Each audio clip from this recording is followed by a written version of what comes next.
శిశుపాలుడి పాపాలను లెక్క పెట్టినట్టుగా ఆంధ్రప్రదేశ్ రాష్ట్ర ప్రజలు తెలుగుదేశం పరిపాలన నారా చంద్రబాబు నాయుడు గారి యొక్క ధృతరాష్ట్ర పరిపాలనలో జరుగుతున్నటువంటి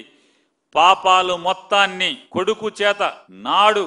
ధృతరాష్ట్రుడు ఎట్లా అయితే అంధుడుగా సింహాసనం మీద కూర్చుని దుశ్శాసనుడి యొక్క దుశ్చర్యలను కూడా ఖండించకుండా నోరు మెదపకుండా తన్మయం పొందాడో అదే తన్మయంతో ఈరోజు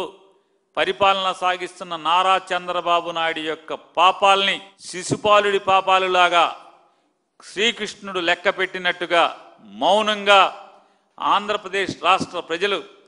లెక్క పెడుతున్నారన్న విషయాన్ని గుర్తుంచుకుని ఒళ్ళు జాగ్రత్తగా ప్రజల హితం కోసం పరిపాలన చేయమని చెప్పని నారా చంద్రబాబు నాయుడు గారి ప్రభుత్వాన్ని డిమాండ్ చేస్తుంది. ఈ ఎర్ర పుస్తకం పరిపాలన ఏం జరుగుతుంది? ఈ ధృతరాష్ట్ర పరిపాలన కళ్ళు మూసుకుపోయి ప్రవర్తిస్తున్నటువంటి పరిపాలన సాగిస్తున్న నారా చంద్రబాబు నాయుడు పరిపాలనలో ఏం జరుగుతుంది? ప్రశ్నిస్తానని చెప్పని పార్టీ పెట్టి పల్లకి మోసినోడేమో నోరు మెదపకుండా నోటికేమో తాళం వేసుకుని